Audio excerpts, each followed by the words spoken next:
You're tuned in to Get Right Fantasy.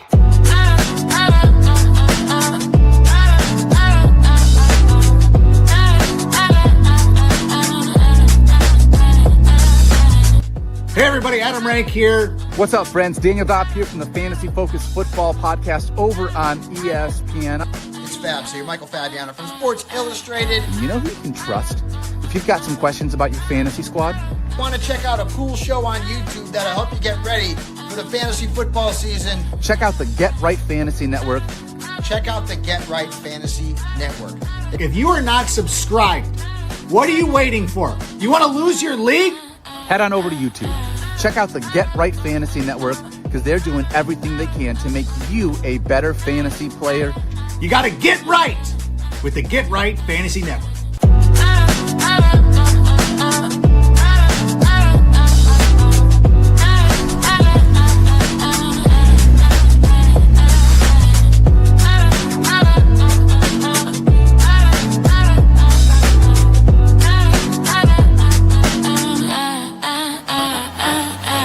You're tuned in to Get Right Fantasy.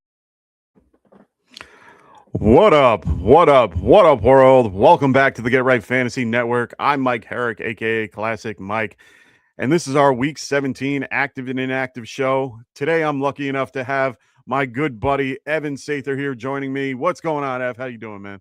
Great to finally join you again, Mike. I've just been so busy the past several Sundays.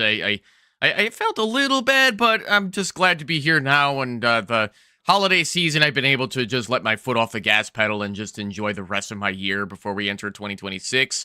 I'm still contending for third place in one league, and I'm already out of my other two leagues. So not so much a good season for me, but I'm happy about it. And there'll be plenty more good stuff coming our way, all of your way with Get Right Fantasy.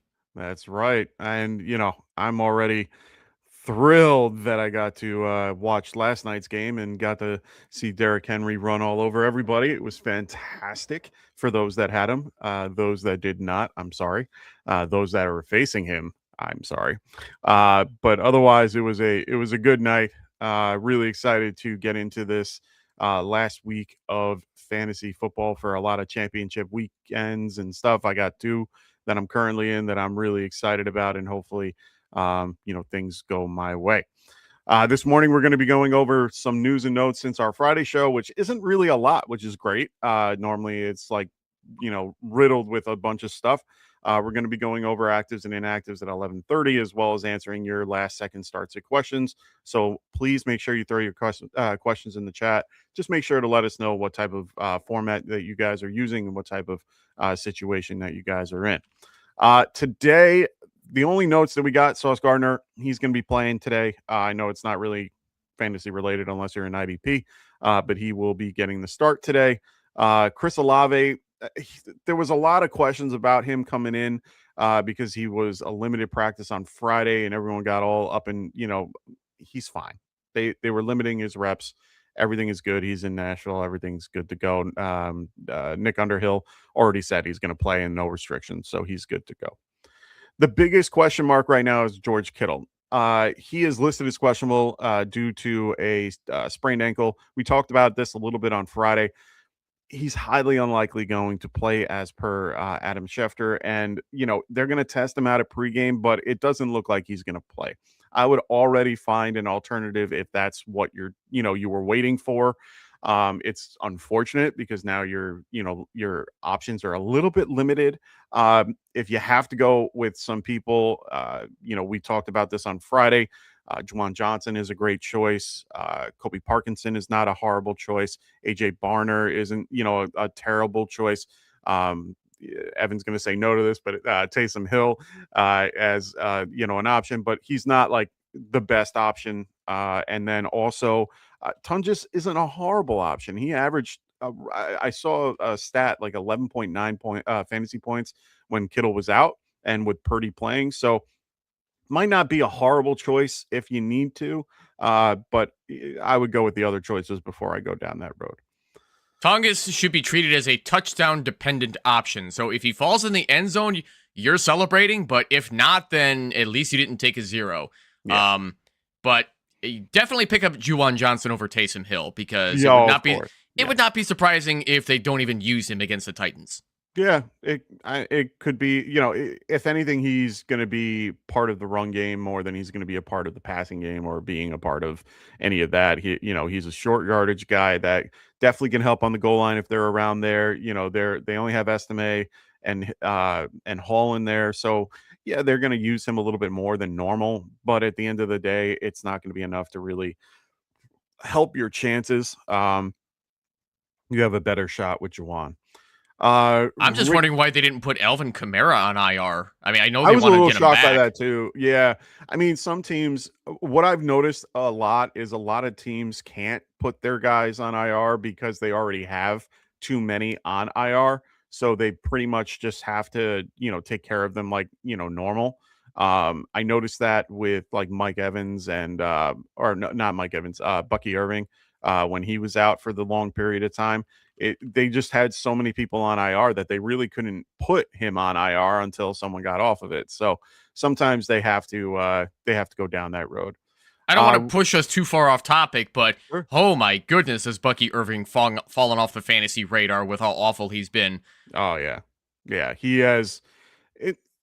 Thankfully, he's keeping some of his numbers up with the touchdown here and there, but he hasn't been doing much, and they've been using Sean Tucker a ton inside the 5 when they get to the red zone. And Sean Tucker has been doing very well considering, it's a 3-headed monster out there.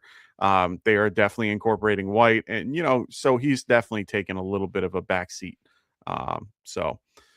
Ricky Purcell, he is listed as questionable due to a knee and ankle injury. He is actually likely to play.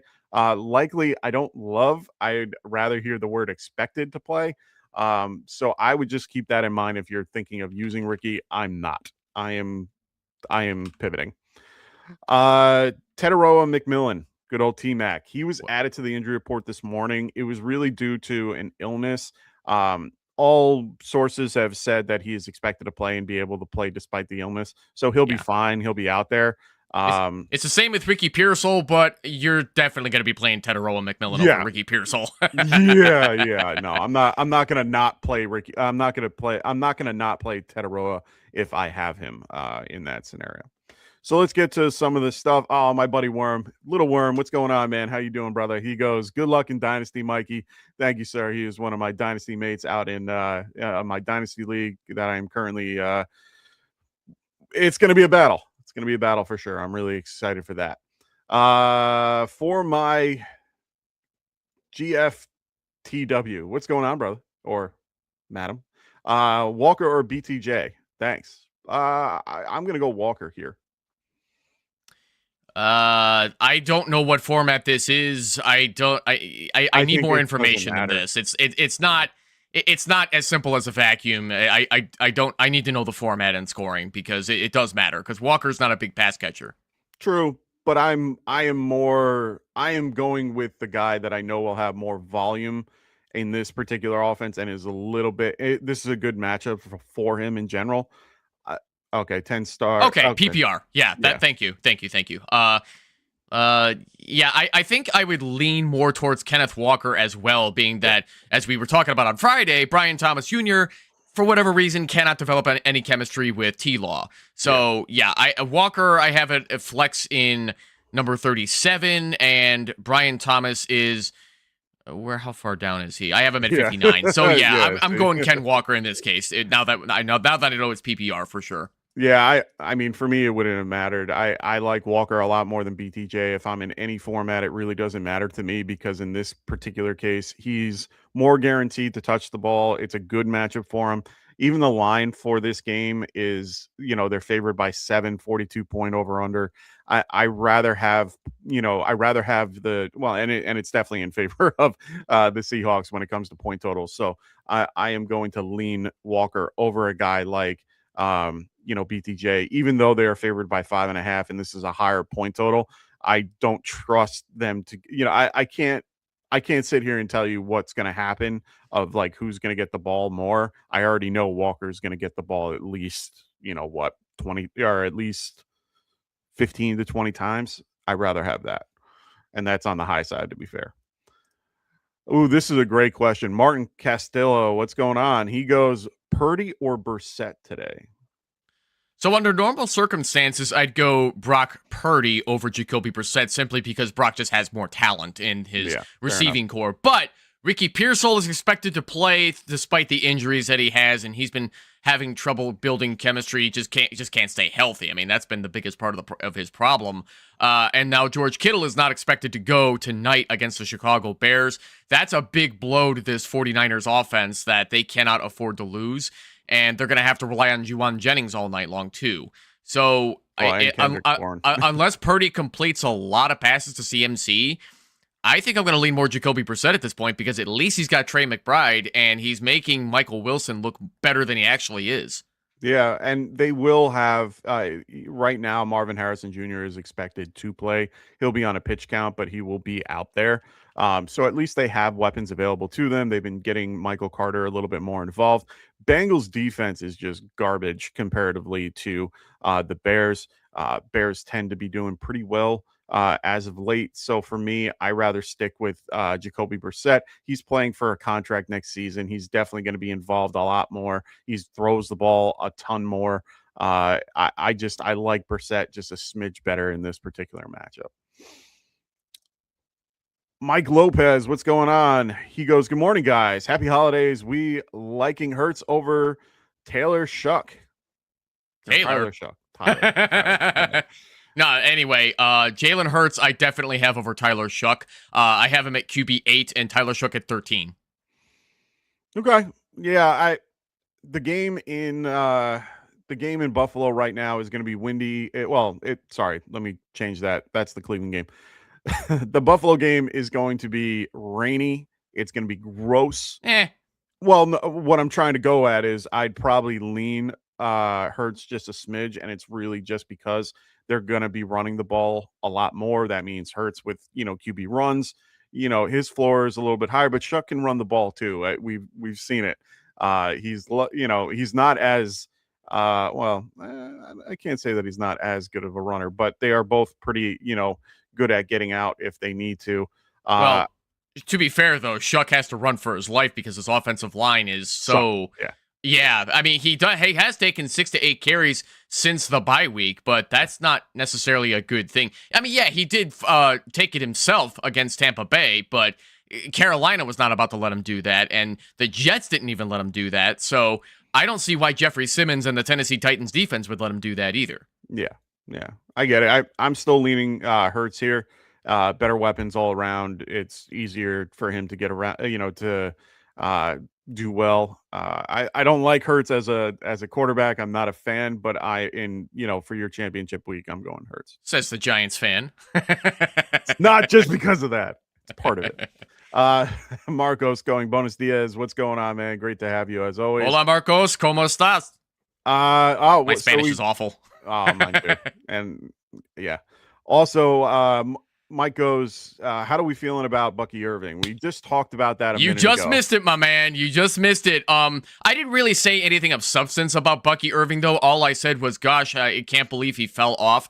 So before the season began, I did a Reddit AMA when I used to be with Optimus Fantasy, and somebody said, are we higher on Chase Brown or Bucky Irving? And I said, I'm not high on either. I'm expecting Chase Brown to come down a bit from his RB10 season last year. And Bucky Irving, I'm not that big of a fan of because they still love to use Rashad White and Sean Tucker in a lot of scenarios because Bucky Irving is a terrible pass blocker. And we're finding out now they're not even using him in the red zone on goal line opportunities. They're using Sean Tucker. Yeah. So that's also why I was lower on Bucky Irving.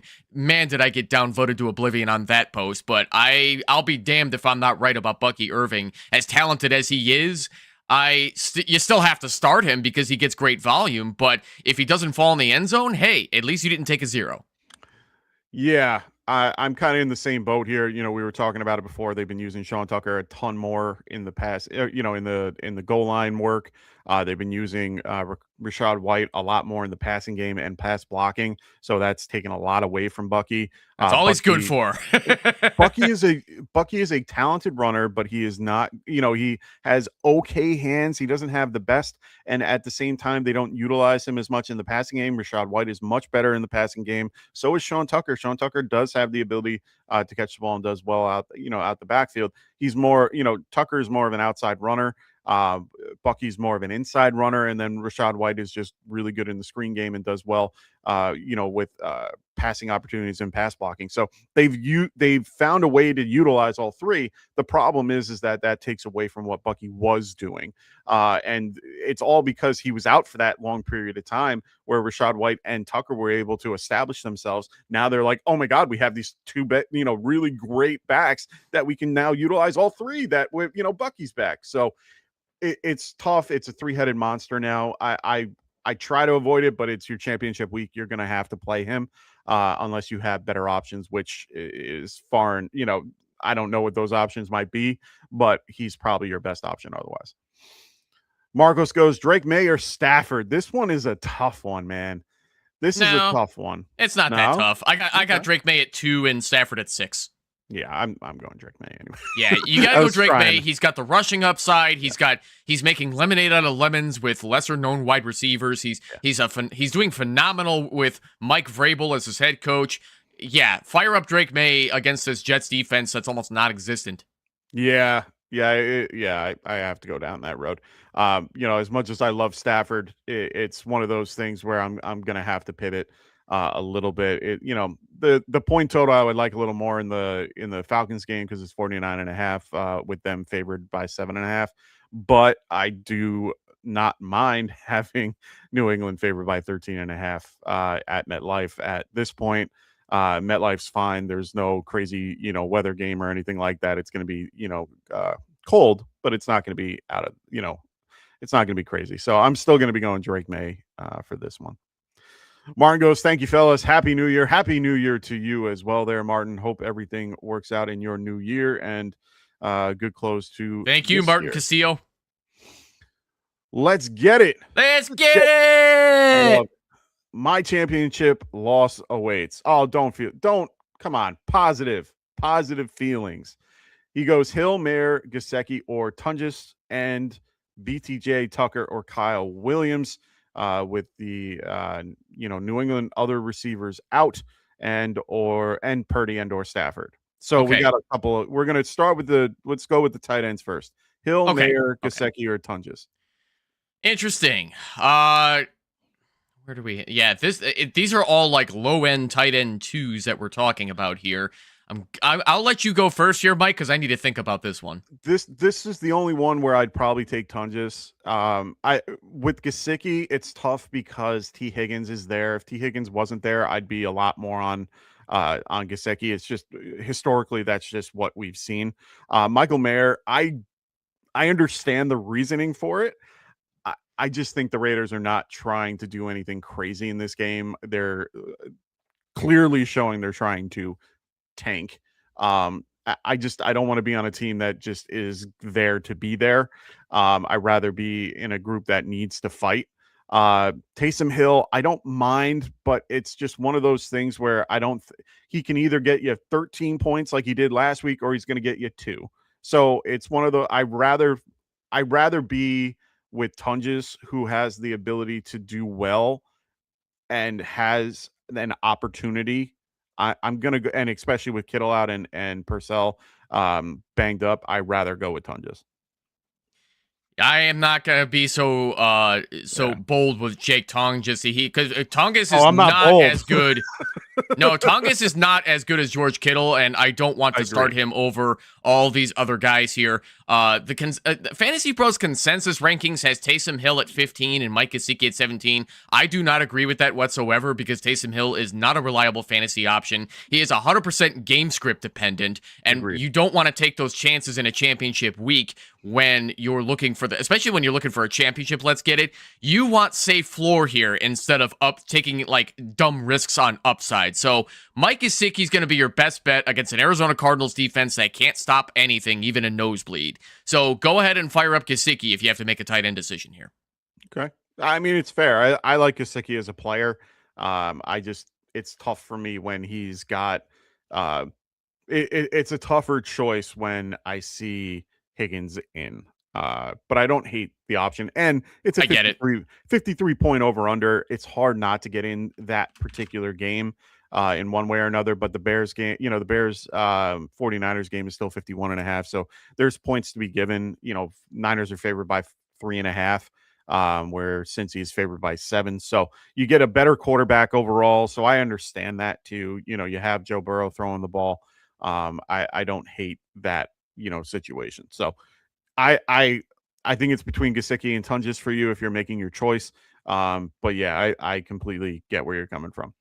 BTJ, Tucker, or Kyle Williams. This one's a lot tougher. Not really. Yeah, what are you thinking? Not really. Go BTJ here. Forgive me, I don't know which. Are we talking about Sean Tucker here? No, Trey Tucker. Oh, screw Trey Tucker, man. Right. We don't care about him. He's like a nothing in that Raiders offense. He's considered the number 1 wide receiver in the Raiders offense, but it means nothing in fantasy value.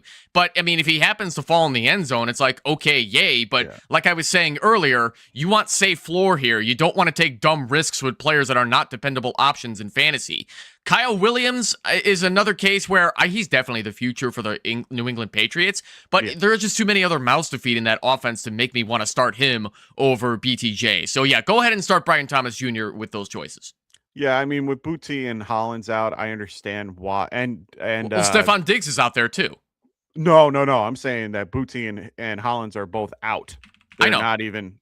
Yeah, they're not even in. And then Demario Douglas is questionable with the leg. So I understand the reasoning behind it. I'd probably lean Kyle Williams because of the matchup, and they're trying to get him a lot more involved. I just don't trust BTJ at this moment, but BTJ is a better talent. He's a better overall talent. So I understand where Evan's going. I'm probably going to lean Kyle just because of the matchup.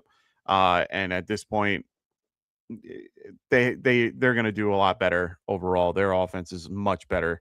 Well, actually, they're pretty comparable. It should be a good matchup in the playoffs, but I'm liking Kyle Williams this week. I love the Thomas matchup against the broken down Colts secondary, where I don't even know if Sauce Gardner is going to go. But no, he's playing. It's Sauce and it doesn't Kenny Moore. Yeah, and it doesn't really matter in this case because the Colts defense is practically like flattened out and done, which is another reason I like Brian Thomas this week. Okay, and that's fair. Like I said, I think both are good options. I think Tucker's the one guy out of that equation. It's just based on preference, and I agree. I think BTJ probably has a safer floor. Kyle Williams is more of a boom play, in my opinion. Just in case you need that ceiling. If you faced Henry, I would probably play Kyle Williams just to see if I can get more. But if you're trying to play it safe, I'd be going BTJ. Ray, what's going on, brother? He goes, Mike. Wait. We missed the last one. Which one? Oh, Purdy. He had a quarterback question. Sorry. Purdy or Stafford? So I have Stafford at 6 and Purdy at 7. So really, you could flip a coin and it would be okay. But I would say play against the worst defense, which is the Atlanta Falcons, because they don't get the takeaways that the Chicago Bears do. I don't think the Niners are going to struggle too hard against the Bears defense, but I don't see the Falcons stopping the Rams either. So I would say fire up Stafford in this case. Yeah, I'm going Stafford. Just better outcomes, better weapons, better everything, and going against a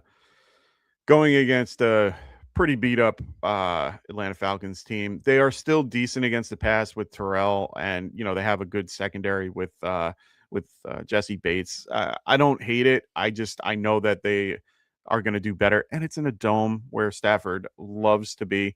I'm gonna stick with Stafford. Back to Ray. What's going on, Ray? He goes Genty or Barkley full. Gross. He says he's going against CMC, JSN. I mean, it doesn't matter. It doesn't matter to me, but in this particular case, I'm probably going Barkley. Yeah, I'm going Barkley. He said you, so I'm not going to answer because Ray wanted your answer. Oh, but But no, man, you got to go Saquon Barkley here. I mean, Ashton Genty will do better in the future. I have Barkley at 6 and Genty at 9. They're both pretty good matchups because the Buffalo Bills are notorious for being horrible against stopping the run. Yeah. And I Without think you it, have all to of go it. Saquon Barkley here. Yeah, it's Barkley either way. It's going to be crappy weather game. They're going to have to keep the ball on the ground. They're going to have to run it. Genty, they already were saying that he was hurt. Like he's expected to play, even though, like all these different things. One note I wanted to add with that, just because it's going to be rainy and yucky-ish weather in Buffalo, that does not mean start benching guys like A.J. Brown and Devontae Smith or just any other pass catchers that you have on either team. You can definitely start them because both teams will have to throw the ball at some point. And they find ways to get the ball in the hands of their receivers, even if it's like 25-mile-an-hour winds and like invisible, because the Buffalo Bills have to do it anyway. They're used to this weather. Yeah, they're used to it. And it's at home. This is a game that they need. Regardless, they need to stay up in their division. And on top of that, Josh Allen tends to play okay. Plays a little bit better in these types of weather games. And on top of all that, it's like 9 hour. It's like normal wind at over in Orchard Park. It's like 9 mile an hour. It's not anything crazy. It's just rain. It's so fine. for him, and it's mildly warm there. Like it's like 40 degrees, which is not normal for them up there. So I'm still going Barkley in this case. I just don't trust Genty in this matchup. Martin goes, need one. Parker Washington. I know it's Sanders from the Raheem Sanders or Rashid Shaheed. Sanders. There we go. And then Shaheed. I'm going to go Parker Washington. Give me a second. I need to think about this one because now we're talking about lesser known guys that, Rashid Shaheed is at least a better known guy. I kind of lean more toward Shaheed, but he's just slowly getting integrated in that Seahawks offense. So he's not necessarily somebody I'm dying to start. And in my flex, I have Shaheed at 97, Parker Washington at 77, and Raheem Sanders at 116. So, yeah, it's got to be Parker Washington. He's going to be the more dependable option. Raheem Sanders starting for the Cleveland Browns doesn't mean jack shit to me. I don't care. Cleveland is a nothing to me at this point. Their offense is done.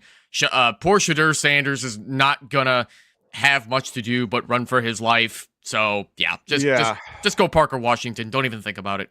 Yeah, I mean, the only way that I would maybe turn to Sanders is if Dylan Sampson's out, and that's an unknown at this point, but it looks like still he's wouldn't play. Okay, fair enough. No, I get it. I'm only saying because of volume. He's just a safer floor if that's the case, just because there's no one else behind him. Parker Washington I like a lot better matchup, better situation. So I'm going that way as well. Ray goes, Fannin, Pitts, Henry, or Taysom Hill, full PPR. Well, it should be Kyle Pitts, considering how much better he's been doing to finish off the season. Finally having, because I have Kyle Pitts at tight end 2 this week, even against the Rams defense. And did you say Fannin? Yeah, so Fannin is 3, and I have Hunter Henry at 6, and Taysom Hill, I have way down there. Don't play Taysom Hill, please. Like, just go ahead, fire up Kyle Pitts, and don't think too hard about it. Okay. I like Hunter Henry just a smidge better in that case. It's just a better all overall matchup. He's a safer floor for me. I think Pitts is definitely a higher ceiling when it comes to that game. They're going to have to throw the ball. They're already underdogs by 7.5 at this point. And with Drake London, a unknown and, questionable, but expected to play, I would definitely be okay with playing Pitts in this. But for me, it's Henry. I just like the matchup. Marcos goes, pick one flex, full PPR. Blake Corum, Rico Dowdle, or Monangai. I'm going to go... That's a good... I think I have to go Rico Dowdle here. All number 2s. Well, Rico's still the one for the Panthers, but... It's you know how it is with the Panthers. Like they'll give Rico lead volume, but sometimes if Chupa gets the hot hand, they'll keep feeding him. But I think I'd still go Rico here. Yeah, it's just a tough matchup versus the Seattle Seahawks. I think I might go in the same boat with you with Dottle though. Just more he probably has the most volume out of all these guys, and I think he can do well in this matchup overall. His teammate Tedoroa McMillan, he's going to be active today, despite his listed as being with an illness at the start of the game or at the start of the day. So we're starting to get actives and inactives thrown in. So those that throw their questions in, don't worry, we're going to get to it. Let's get it. He goes, would you guys still consider BTJ if my other starter is Myers? Sure. Okay. Living in the flames of the Jaguars. Yeah, why not? I don't hate that particular scenario. Sometimes it works. Right now, with what Trevor Lawrence has been doing the last few weeks, if you're looking at his numbers, he's still attempting 30 or more passes per game, completing at least 20 or more.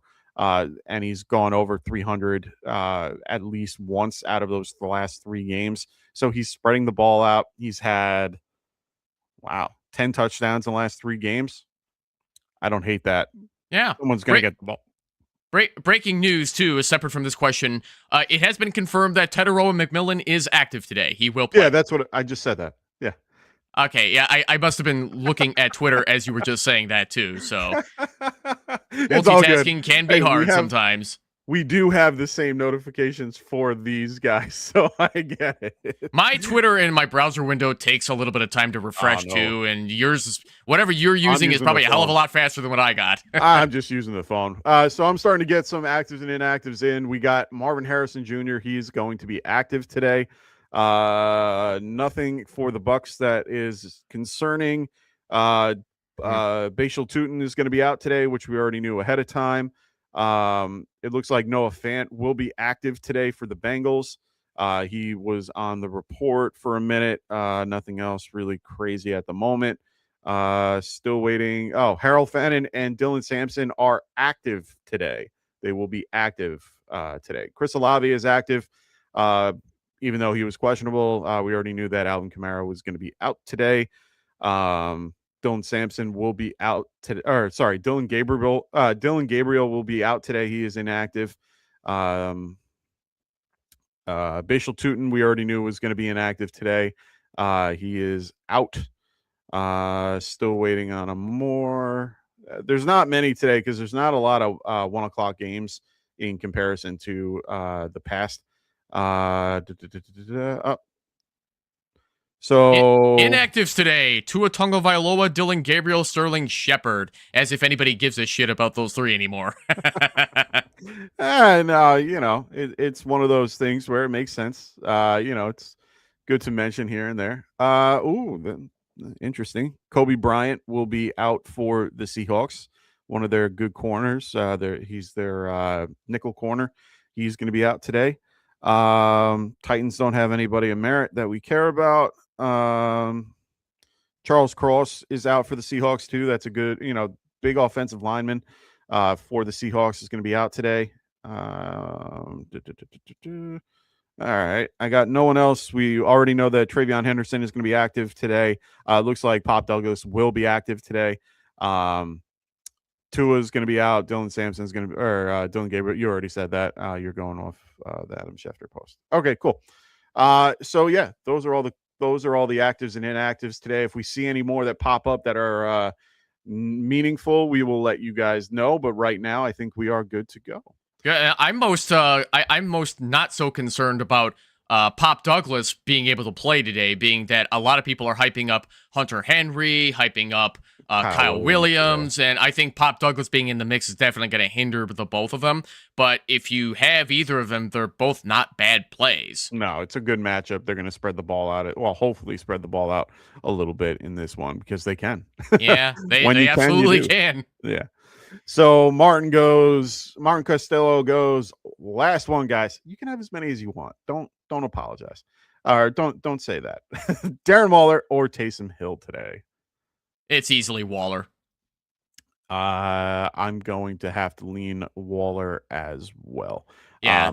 So like I said, guys, please do not start Taysom Hill. He is not a dependable fantasy option. I'm gonna keep saying this over and over again until I get this through to everybody, because Taysom Hill always has that one game when he pops off and then he disappears because he is 100% dependent on Saints game script. That has not changed with Sean Payton, and that has not changed with Kellen Moore. They will always use Taysom Hill as a Swiss Army utility knife out there on that field because he's good at a lot of things in football, but great at none of them. So if he pops off, you're happy, but don't start Taysom Hill. Keep him on your bench. Yeah, I'm gonna have to agree. I'm a big fan of him as a player, but I am not a fan of him this week in fantasy. It's one of those things where I can love the player, but I can't be a part of his general situation this week. Ray goes start. I know that means start. May or Burrow. I think it's Burrow. Does it mean start, or is he talking about Stafford? Oh, didn't even think about that. Stafford, May, or Burrow. I'm still playing Burrow. Oh, I think you have to start Burrow this week. He's QB1 in pretty much everybody's consensus rankings. So Burrow is an easy start. And I mean, May's not a bad start either, but he's 2. So if you got to pick one, why not go Joe Burrow? Yeah, I'm going Burrow. I love the 53-point over-under. They're favored by 7. This is going to be a game for him. They really want to stay. They want to stay relevant, so they're going to have to do as much as they can to win. Evan has a good NBA commentator voice. He really does. I appreciate that, Ray. I don't watch NBA basketball anymore, but I still appreciate that. Yeah. No, you definitely have that commentator voice. You have that nice, the good tone. I love it. I appreciate that. So let's get it goes. Apologies. I forgot to add Marvin Harrison Jr. as one of my options as receiver. Does that change? No, I would not be playing him. I would not be playing Marvin Harrison Jr. today. No. Yeah, I would still start Brian Thomas Jr. over Marvin Harrison Jr. I still have Thomas at 27 and Harrison at 31. So, yeah, go ahead. Start BTJ even if you already have Jacoby Myers. Totally fine. Don't get the championship anxiety. Start him up and just hope for the best. That's just like any other week. Yeah. I mean, I understand right now, despite the Bengals being really bad at a lot of things, the one thing they're good at is stopping the wide receiver, which is weird. Because they've been actually pretty bad overall, but it's because their defense is so bad. Teams pretty much run on them. They're currently 5th overall against the wide receiver. I'm not right now. I am just not going to play Marvin Harrison Jr. Today. Just not worth it. Not worth your time, especially on a snap count.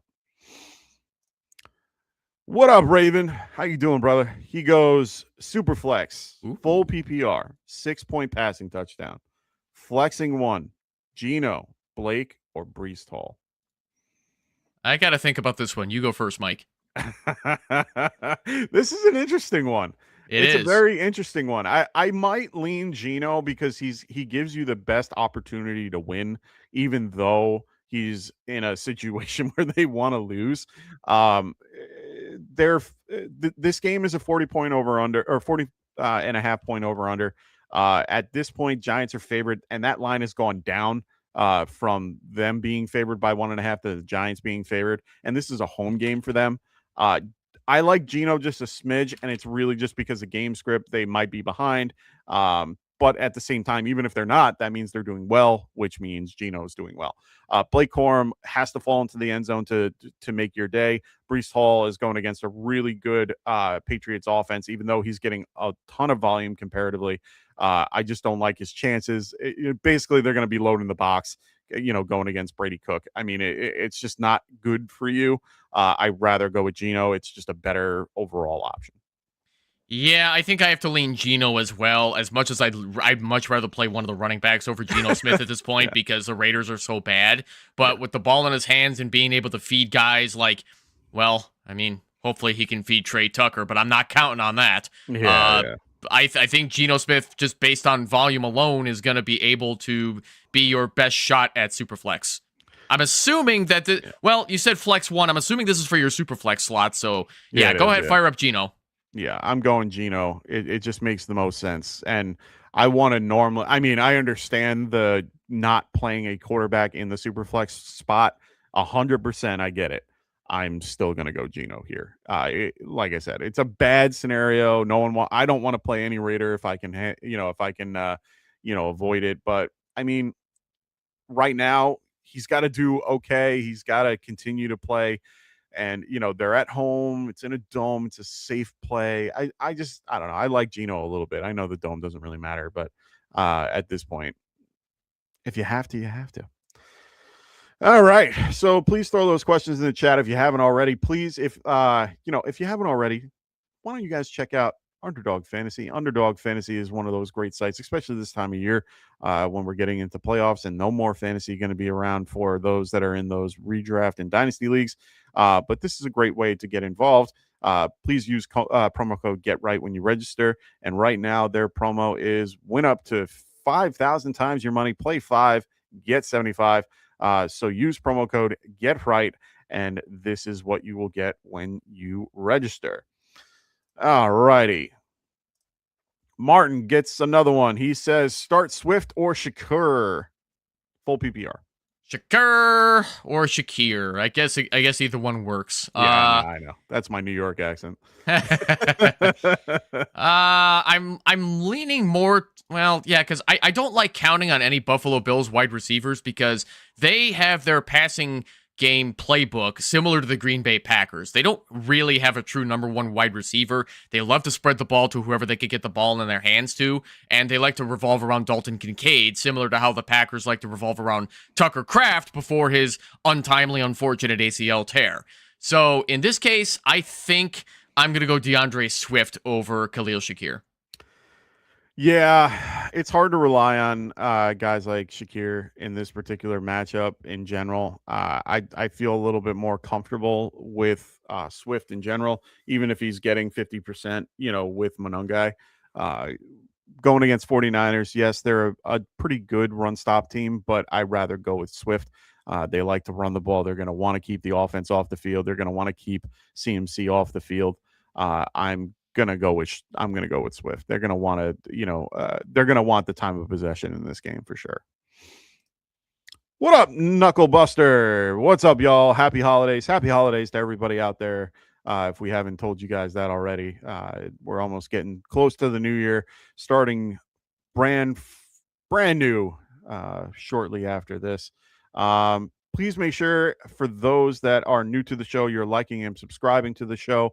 We really do appreciate that. Gets the algorithms up, gets us out there to more people. Also, check out our affiliate podcast as well. Phil at the Extra Point, as well as Kendall at the Fantasy Football Tavern. Make sure you guys are liking and subscribing to their shows as well if you haven't already. Also, check out Evan's show on Barely Fantasy on YouTube. Make sure you guys are liking and subscribing to his as well. It's not yet a show, but at least I do put out YouTube shorts and occasionally YouTube videos. As the holidays came here, I haven't created anything lately, but as the off season ramps up, I will definitely have more YouTube shorts on the way in January, as well as some hold, buy, and sell advice for your dynasty leagues and because I know how some of you are. You're gonna want to make those crazy trades in January when you probably shouldn't, but don't worry, because I got you covered for that, and I'll help make sure that you don't bust up your dynasty team. There you go. I mean, one of my favorite trades that I've made in January was a trade for CJ Stroud and Trey McBride. I traded Anthony Richardson, a first and a second, and I think another second for those two. And I was pretty happy with the outcome. That I wouldn't sell Trey McBride even for 3 firsts. I was lucky. It was a good price at the point because it was before he became, like, with his touchdowns. It was like when he was low on his touchdowns, like 1 touchdown that year. So I think this was last year, or 2 years ago. I don't remember exactly when, but happy I did it. Happy I have him.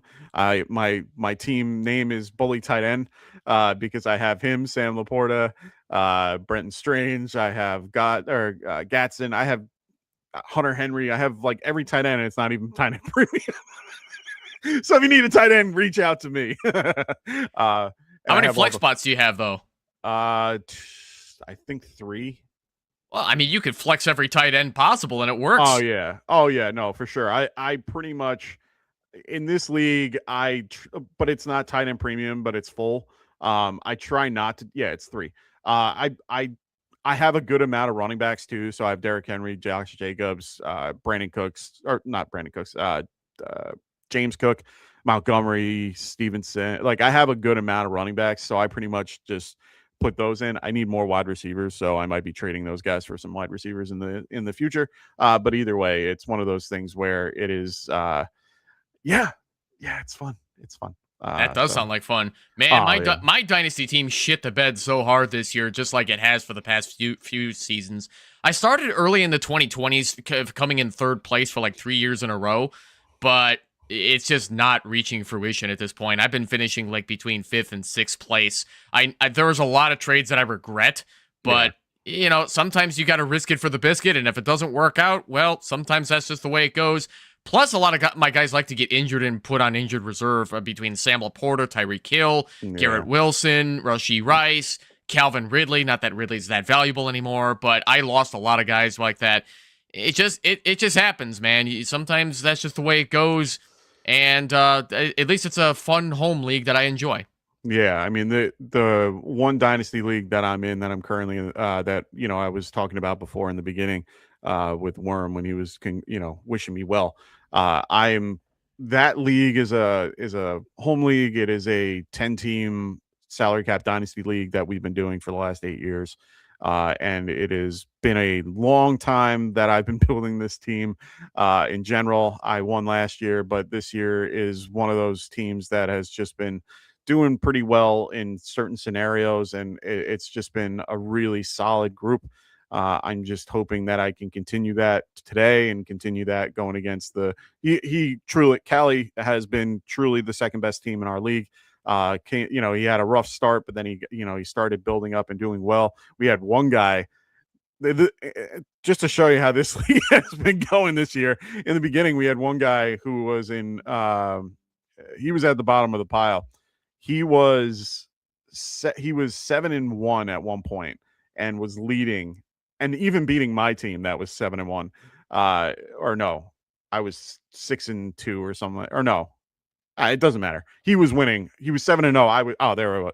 7-0. I was 6-1, and he kept up. And then all of a sudden, he got all the way to fourth, and now he's fighting for his life in fourth. So, it was just a really fun, season in that group, and really looking forward to today and tomorrow of these games coming up. So Is his team the Indianapolis Colts? basically, Zing! I mean, his team is one of those teams that we all looked at and we were like, how is he winning? And we looked at it over and over and over again, and you can't comprehend it. He had Justin Herbert, Travis Etienne, Genty, Pollard, Adams, who currently is doubtful, and I don't know why he's still in. Xavier Legette, Debo Samuel, Devontae Smith, Mike Gesicki, is Trevor Lawrence. He's got all these great, he has some great options that all hit, but at some points during the year, they weren't as good and weren't hitting. But there were times that he would go against the team where he would score 98 points and the team that he was facing scored 98. Like he would win those games, like those close, small, but his statistics, if you looked at them, were insane. And like when you're looking at it, his point totals for points for, he was not even close. Like he's number 8 or 9 at the points for, and is considered the fourth best team, when a team that was ranked currently 6th has the most points for and is currently at the 6th. Like it just doesn't make any sense, like when you're looking at the numbers. And somehow he found a way to get to the playoffs, and now he's fighting for third. And we'll see how it goes. It looks like he didn't change anything in his team, so he might be getting that 4th seed, which sucks because in that league, 4th gets absolutely nothing. I've been there. It sucks. Welcome to fantasy football is the narrative that we're pushing here. Oh, I agree. I mean, in that league, it's a little different. So that particular dynasty league, we do a lottery for the bottom 6 teams. So there is no 101 other than those that you have to earn it, and it's a lottery. So in this case, we pick a major championship. So usually we try to do the Masters because it's earlier, but we either do the Masters or the PGA Championship, and we basically pick golfers and everyone picks a golfer. We randomly pick and then have everybody pick their golfer, and whoever finishes in a better spot, that's the order of what we pick. So it's a lot of fun, and that's one of the fun things of being in the bottom half and not in the playoffs. But the top 3 teams get money. The fourth gets nothing. And then there's also we do a 2-week combined bottom tier thing where you can get like the 111 out of, it's just an extra pick. And so fourth gets nothing. Can't even be involved in the 2-week combo thing. So yeah, my dynasty league, I've been giving it's a $30 entry fee. We keep it low so that we don't scare people away from committing to dynasty, because otherwise you got a lot of high turnover. You have trouble filling spots, and I try to keep it with people that I actually know. Oh yeah, of course. Because that's the point of a home league. Fourth place at least gets your $30 back. I don't know if I'm going to change that. I've been spending a lot of this Christmas holiday break just thinking about what do I want to do with this dynasty league. Maybe I'll hit you up after the show, Mike, because I got a lot of stuff I need to think about. Like, do I want to just take away a lot of stuff that I've been doing and just change it too much? I don't want to do too much and force people out, if that makes sense. No, it makes complete sense. I mean, I don't think we're getting to that point yet with us, with our home leagues. I have 2 big home leagues that are for big money, because these guys don't do it unless it's for money, and good money. And at this point, both of my leagues pretty much stay with the same theme, because we're all in the same league. We have like 4 guys, or no, we have like, I think it's like 7 guys that are in the same league. So we only have like 3 or 4 different guys. And right now we're at $300 for buy-in for both, and next year it's going to be $350. So high rollers. Well, we're not all high rollers, but every year we basically have the money go up $50 every 2 years. So it just keeps everybody active. It keeps everybody in one of those scenarios where they're trying to, they want to keep being a part of the final pot. The hard part is trying to divvy up the money as it gets bigger and how to keep people active in it. Our redraft league, we have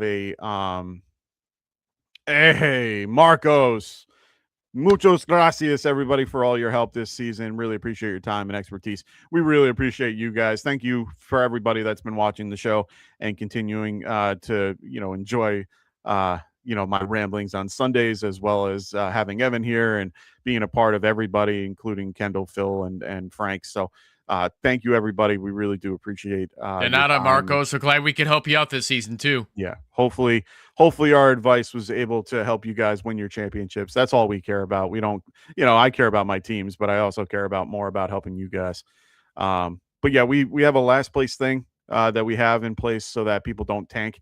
So basically, last place pays for third. So that's pretty funny, actually. Well, especially in a 300, like a year like this year, where next year it's going to be 350. That means you're paying 700 just if you're losing. Jesus Christ. Well, that's the price you have to pay. So that's why it's interesting and why it keeps things a little bit active. We've been discussing since the money is getting a little bit higher, because that's a lot of money. That's $700 that you're going to have to put in. You're paying for 2.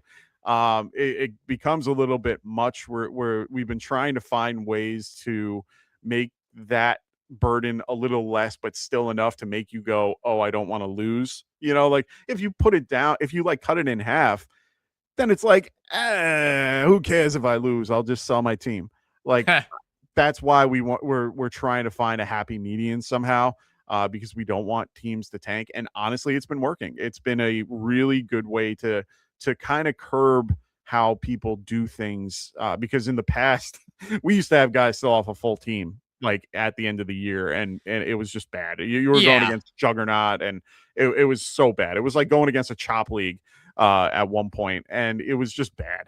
And we were just like, no, we can't have this anymore. I put in a last place rule because it made things a little bit easier for us, and it made it where everyone was a little bit more cognitive of what they did and their moves that they made, and it worked out. So that's one thing that I've done to help a little bit, and it makes it a little bit more active. I'm trying to think of the other things, but that's one thing the main. one thing I'll tell you too, Mike, is that that sounds like a too rich for my blood type of high roller rule that if it works for you guys, great. Yeah. But I'm honestly surprised at how many dynasty leagues I've learned about that do not have anything for their consolation bracket, which includes a last place thing that just automatically gives you the number one pick, making it so easy to just sell your whole team and get last 100. Place on purpose. And there's no checks and balances in place to make sure that you don't cheat on purpose like that. So what I do for my league is that whoever it's a 10-team league. Whoever finishes 7th, which wins the consolation bracket,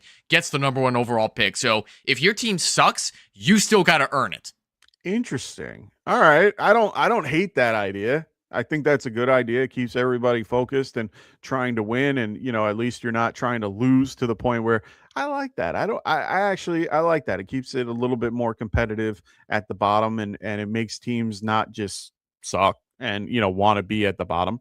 And then then you get taco teams that are pretty much just you can roll over every week, and it's you don't want that free buy every week. It's just not fun. It's better when everybody's a little competitive. We had that one time in one of our other dynasty leagues that I'm in the championship with, where you pretty much knew you had a bye week every week if you're facing a few of the teams in a row. So yeah, I don't know how many of you still listening are in your consolation bracket right now, but I'm always disappointed when even a redraft league has nothing for the consolation bracket. Like the 10-team one that I run for my home redraft league, the winner of the consolation bracket for that one gets the draft pick of their choice next year, which is usually number 1. So I just set it to number 1 unless somebody says I'd rather have like 2 or 8 or whatever. And it's like, okay, here you go. And that's not a bad idea either. My redraft league, we don't really do that. With anybody, like with our consolation, we kind of keep it at whatever, but it's normally because we figure out our particular draft order prior to the season starting. So, and that's for our keeper league. So we pretty much we will do some, like last year we did like a beer pong thing, which was dumb, but we ended up. Is it dumb when you were 21 though, versus like us now in our 40s? I mean, I'm 40 as well, so. Well, that's my point. Like we're all with like 38, 40. Like it's one of those things where it's like, come on, guys, let's do something else. But like for years we did a AI generated WWE Royal Rumble where we all randomly picked our particular wrestler, and then they all came in randomly. So it was a full random thing. But they got pretty sick of it, but we did that prior to the season starting so that we knew what was going to be the next season, because we didn't want there to be situations where we couldn't figure it out, and we wanted to know where those picks were. So we started doing that a little bit. It helped. Man, you got me thinking about a lot of ideas for that. Like Kendall and I talked about this a couple of weeks ago, where like determining draft order, for example, which we'll definitely talk about once we get to like summertime, like Super Smash Brothers tournament, like one of those things. Like winner of that one gets the top pick. Hey, I mean, we're doing this historical baseball thing with my buddies. I mean, that's going to be another thing that I might suggest to our couple of our commissioners if they want to do as an option. Setting up that particular league, and then whoever wins that and then based on the order of the standings, we can do that. I'll have to talk to him later. So T. Hamill says, I don't like that at all. The worst teams should get the best pick to allow them best chances to rebuild it. Making a middle team get 101 is awful, in my opinion. That's fine. I understood what Evan's going with. It makes it a little bit more competitive at the bottom, which then makes things a little bit more competitive overall. Yeah, I hear what you're saying. But it's kind of like going on the point that I was saying earlier, where it's like ideally the bottom team in theory should get the top pick, but the problem is it's just too easy to cheat the system and just make your team suck on purpose to go, oh yeah, I got the top rookie this year, I win. And it doesn't take any talent to do that. So seventh, I wouldn't call. I mean, it's fine that if you want to call a seventh place team middle, but I call that like top of the bottom half of the league, which it's also based on your particular league. I mean, I'll tell you right now, my redraft league, the home team, the keeper league that we were talking about, that league was incredible. I'm currently in the 7th seed, fighting for the 5th, and I was 8-7. Our first place team is 9-6, and our second place team is 9-6. Our third place team is 9-6, and our fourth place team is 9-6. When the 5th place team is 8-7, and then the 6th place is 8-7. We were a highly competitive group last year.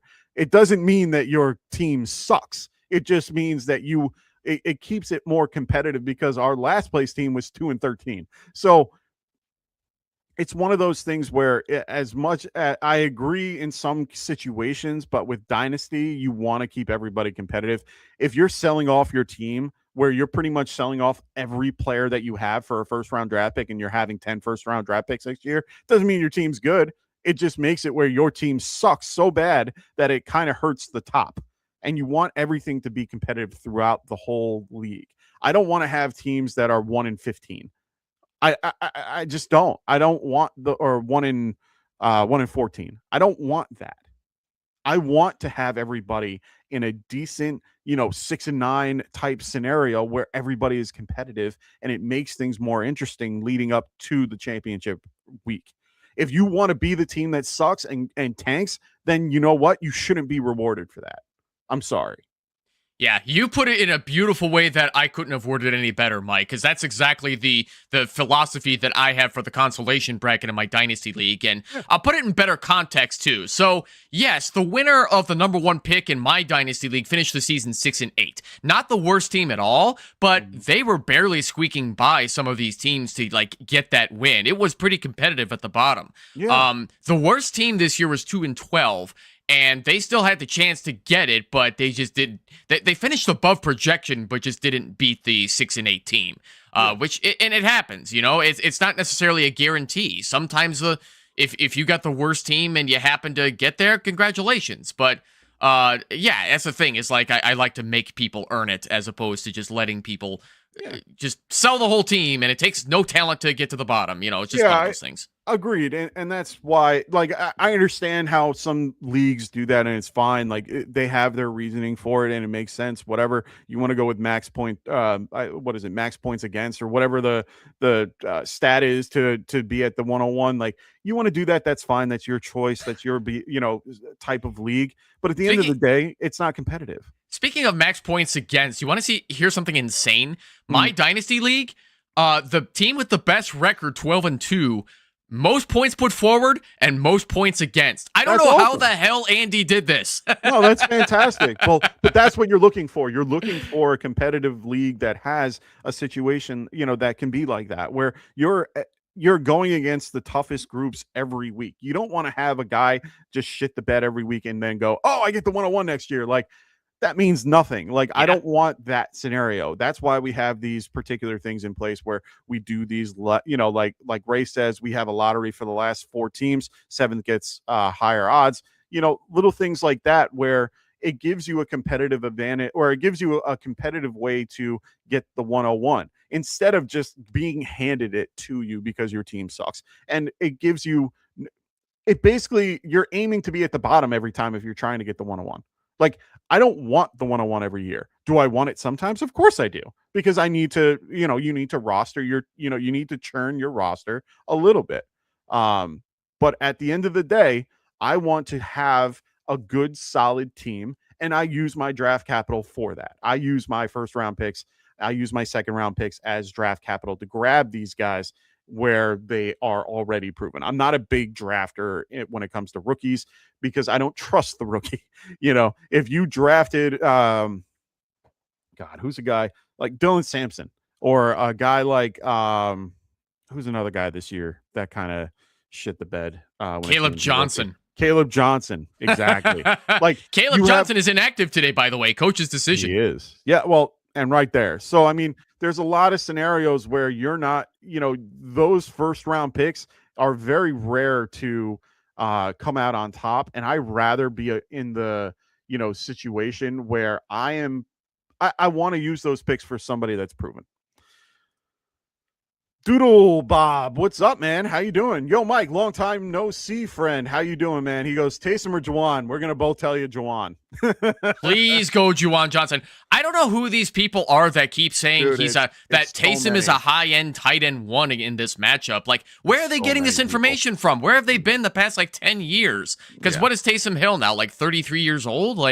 I mean, congratulations to him for doing everything he can. And he's 35 actually, and he's still dang good at a lot of things in football too, which is impressive. Yeah, I'm a big, like I said, big fan of Taysom as a player, not a big fan of him in fantasy. So it's one of those things where I am going to, at this point, I'm not going to play him today, but I enjoy watching him play because he's just a football player. He's just that, hey, give me the ball. And he just does something with it. He can throw it, he can pass, or he can throw it, he can run it, he can catch it. That's awesome. Like, he can do all three. I can't wait to have him be, I don't know if he's the first, was he the first to be passing touchdown, catching touchdown, and rushing touchdown? Is he one of the first to do that?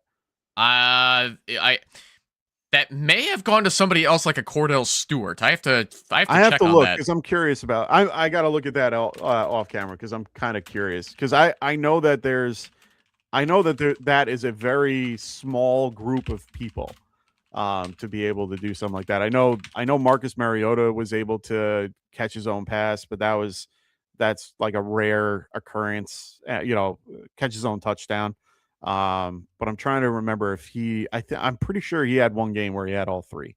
So Taysom Hill is not the first to do it. I don't know if he ever did, but the correct answer is Ray Renfro of the Cleveland Browns on December 6th of 1953. Oh my God. So it still hasn't happened yet. That's crazy. No, it has. It's just he was the first to do it. No, that's my point. Oh, who else has done it prior to that? Nobody before him. No, I know. After him. Who did it after him? There was Frank Gifford, Walter Payton, David Patton, LaDainian Tomlinson. Oh, okay. So at least Tomlinson has been the most recent. Okay, cool. All right. That's cool. And I think Christian McCaffrey did it in 2022. Did he? Oh, Josh Allen did it last year too. There we go. Josh Allen. There we go. I knew there was someone recent that did it. That's who it was. All right. Well, Taysom Hill could do that at one point, but not today. Doodle Bob goes, their running back room is depleted. Their wide receiver room is depleted. I don't think it's a bad start. No, I understand the reasoning for it. I'm not going to have my championship team be dependent on a Taysom Hill. Juwan Johnson is more involved in the passing game. He's number 2 to Chris Olave, and they are always the top 2 targets that are available to Tyler Shuck. Yes, he gets goal line, but you have to pray that he gets a touchdown. Otherwise, he is just 4 points. Like, he's not going to get anything special. Yeah. If it's full PPR, I don't like him either. He's not involved in the passing game. He's more involved in the run game. He's just a short yardage, let's get the first down type guy. So and yeah, I get the logic behind that, Doodle Bob, but just because the opportunity is there doesn't mean they're going to capitalize on it. And that's the same thing with somebody like Raheem Sanders of the Cleveland Browns, for example. Like, just because he's the top running back doesn't mean he's going to excel. And it was the same thing with Audric Estime on the New Orleans Saints. It's like, just because he's allegedly leading that backfield doesn't mean he's going to do well, because he's just not as talented on the NFL level as a lot of other guys. So that's just the way it goes in this game. Yep. So Doodle Bob goes, kicker question. I think we're going to both agree. Little, Pinero, or McPherson. It's going to be Cam Little for me. I'm not so sure about that, actually. I would highly consider Eddie Pinheiro, because I could see the San Francisco 49ers offense going 3 and out in the red zone and the Niners settling on field goals. And they love Pinheiro. So I could see. I don't think you could go wrong with all three of them. Don't hear what I'm not saying. Yeah. You could start any of them and you'd be perfectly fine. But I think your best chances would be Pinheiro just simply by opportunities. Because I could see the Niners going 3 and out a lot and having to kick the field goal. Because with Christian McCaffrey, they don't suck at moving the football. But without a lot of their pass catchers, especially George Kittle, I think they're going to have to settle on a lot of 3-point opportunities. Yeah, and that's fair. I like Kittle I like just a little bit more. I don't know why I do that. One, it's in a dome. He's a long range kicker. He already holds the record for that. We already know he's good at that. And two, as much as the Indianapolis Colts haven't been playing well on defense, they can still stop people and in a on their side of the ball or on their side of the field, which is enough to make them kick. They are not a team that goes for it on fourth down a lot. I rather have Little in this case. It's just preference. Yeah, no, like I said, you really can't go wrong with all three, Doodle Bob. No, So they're all top three. Pick the one you like most and go for it, because I think they're all going to be marginal. I don't understand this question. I blame Pierce. What is this based off of? So this is more based on before Henry came, before Henry played, how everyone's team, all the guys at the top that you were looking to do well, haven't been doing anything. Like, it was pretty mediocre, to say the least, for the first 3 games of the year. Isn't that every year anyway? Sort of, but you would expect more from a guy like Gibbs. You would expect more, from guys like Dak and CD and Pickens and, all the guys that you would normally think are going to do well. Just haven't. Then you had the Broncos Chiefs game where you were facing, the third, you had your third string quarterback in for the Chiefs, Rashid Rice out. So you had a bunch of guys that normally should have done well that didn't. And then you had Henry just go off, which is nice to see. So I understand it. And even guys like Collins, who everyone thought would, I think everyone was so shocked to see, Jalen Noel and Higgins get their touchdowns, but Collins got nothing after that. Guys like Glad McConkey kind of falling on their butt, all these little tiny things where people were expecting big things, but it didn't happen. I've already talked about it, and the concept of having these 3 games on Christmas is horrible. I think 1 game, leave it at that. By the way, when we went live on Friday, when I was talking about the line on that Texans at Chargers game, I called it. I knew the freaking Texans were going to beat the Chargers that game. It's a shame I didn't put big money on that too, because I would have cashed. Oh yeah, I mean, I was high on the Texans in that game. I was already, just based on the line versus line, situation. Both lines sucked, but the better line was the Texans at that point. So I do have something else I want to share about based off of I blame Pierce's question here. So story time. Back in 2020, there was a lot of people in the fantasy football community that were looking at strength of schedule based on the last 3 weeks of the season, back when we only played 16 games in the NFL. And a lot of people were trying to trade for Derrick Henry because they wanted to go up against the worst run defenses to hopefully get force themselves into a league winner situation. And Derrick Henry had, on paper, a juicy matchup for the last few weeks.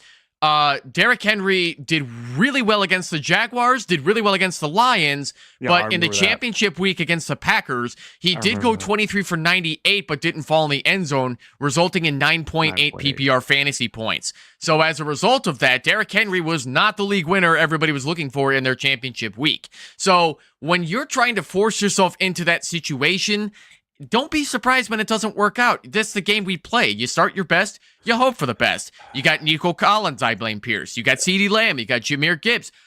It happens. Yeah. That's the game we play, my friend. You're telling me. I mean, I have all these guys in one way or another in one league or another, and I had that happen. And, believe me, I get it. It's not fun to have happen. It's kind of funny. I'm facing a guy that lost DK Metcalf and Brock Bowers. And I'm like, I kind of wanted them to play because he ended up playing Christian Watson and, made it where the game is a lot closer than I wanted it to be. And it's one of those scenarios where you're looking at that and, these guys that you don't know about, or these guys that are at the bottom, and they're getting a little bit more involved. Bill was another one that, Bill Krosky-Merritt ended up doing pretty well and getting his 2 touchdowns where no one probably played him. So, or at I least think some very people little. did, though. No, some did, but some didn't because, based on their particular scenarios. But yeah, Doodle Bob, he goes, start Lawrence over Brissett, right? My only thought is that the Arizona Cardinals versus Cincy game could be a shootout, and Indy versus Jags could be that, but the defenses are somewhat solid. Yeah, I still have Trevor Lawrence at 5 and Brissett at 8. So, yeah, go ahead and fire up T-Law. I'm going to lean Brissett, but it's really just because of the matchup, and I like staying in the flames of what he's been doing lately. But they are pretty good at stopping wide receivers. So I might – let me just check one more thing real quick. Yeah, but they're – I don't understand I don't understand this stat. So they are 5th against the wide receiver, stopping the wide receiver, but they are 29th or 28th against the quarterback fantasy points wise. That makes no sense to me. And it's all because they pass to the tight end. Wait a minute. Who are they playing? They're playing Brissett versus one of the best tight ends in the league. I feel okay about Brissett in this particular scenario. I don't think you can go wrong with either or. But Trevor Lawrence is on the better team, better weapons. I'm going to lean Lawrence just a little bit, but I like Brissett today for sure. Okay. I wouldn't say he's a bad play, but I'm still going T-Law. Yeah, well, that's what I mean. Like, I like him, but I can't. There's no way that I can't. I would rather play Lawrence over Brissett today. And it's in a dome. Well, both are in a dome. No, that one's not in a dome. So, right, these times a year, I'd rather be in the dome. Like, I don't care about sometimes the weather doesn't always matter. I care about the dome. It's just more of a controlled environment. I'd rather be in a situation that I, feel more comfortable in. Thankfully, a lot of the games this week are in domes, which have been very helpful. But the 2 games that aren't are going to be the Cleveland Browns and the Buffalo Bills. So those 2 games are going to be wet weather games. Everyone else is pretty much in a decent scenario in one way or another. So just know that going into your matches. Yep, they'll put in their longer cleats and hope for the best. Yep. That's all we can hope. All righty, boys and girls, we're gonna wrap this show up. I got things to do. I got to go spend time with my ladies. So we will see you guys in the off season. At one point, we will be out. Make sure you guys check out our Discord below if you're not in it already. Please make sure you guys are liking and subscribing to the show as well. We will keep notifications and let you guys know what's going on. But we will always be in the Discord. So make sure you guys sign up for our Discord. It's a great group of people. We really enjoy being a part of that and really I actually feel great that we've been doing a lot to build it and make it what it is currently. Just a great community of people. Hope everybody. And if you want to talk to Kendall, he's on his phone answering questions in the Start Sit Questions channel on our Discord server. So say hi to Kendall and congratulate him on his 3rd child too. Yes, me and Kendall both having our children around the same time, which is always nice. Unfortunately, we are 1,000 miles away from each other. So I hope everyone had a wonderful Christmas. I hope everyone has a wonderful Happy New Year. Look at this. Oh, I love you, Raven. He goes, best fantasy community on YouTube. We appreciate that. We really try our best to be a really good source of information for everybody and a really good community for everybody as well. So like I said, check out our Discord below. Make sure you guys check out everybody here. We have Evan, we have Phil, we have Kendall and Frank. Everybody is a big part of this machine that keeps everything moving. So hope everyone has a wonderful and happy New Year. Evan, thank you so much for joining me today. Always appreciate you joining me on these Sunday shows. It's always nice to have an extra person to talk to instead of myself. I was wondering how sick you were of talking to yourself. Sometimes I don't mind it. My wife my wife jokes around all the time that I'd rather do any, we miss Rasta too, but he's in the background helping out with some stuff as well. He is working on life and making, trying to get himself in a good spot. Hopefully we have him back soon. Yeah, don't fret about Rasta. He's still around. He's just like Mike just said, behind the scenes. Yep, behind the scenes, keeping us laughing and keeping us involved. I gotta congratulate him on he is now a grandpa. He is a grandpa. He's an old man now. So yeah, he's got life going on. He's got to handle all his stuff. So congratulations to Rasta on him being a grandpa. Yeah, so hope everyone has a wonderful, happy holidays. We will be back at one point in the near to distant future, probably after the Super Bowl, and then as well after free agency. We should be back doing some mocks and things like that. Like I said, best place to find us in the Discord. So please join our Discord, and we'll see everybody soon. Please like and subscribe. We got 51 people watching, so please make sure all those people on there are liking and subscribing if you haven't already. We do, but it's all love. It's all good, man. Felt good for my Bears to get that dub over you guys too. Hey, you know what? I'm rooting for the Bears. You guys are in a good, you guys have worked your way up, and I wish only good things for the Bears this coming playoffs. So happy New Year to everybody. We will see everybody next season. Good luck to everybody in your week 17 championships or third place championships. I will see you guys. Evan will see you guys next year. Later.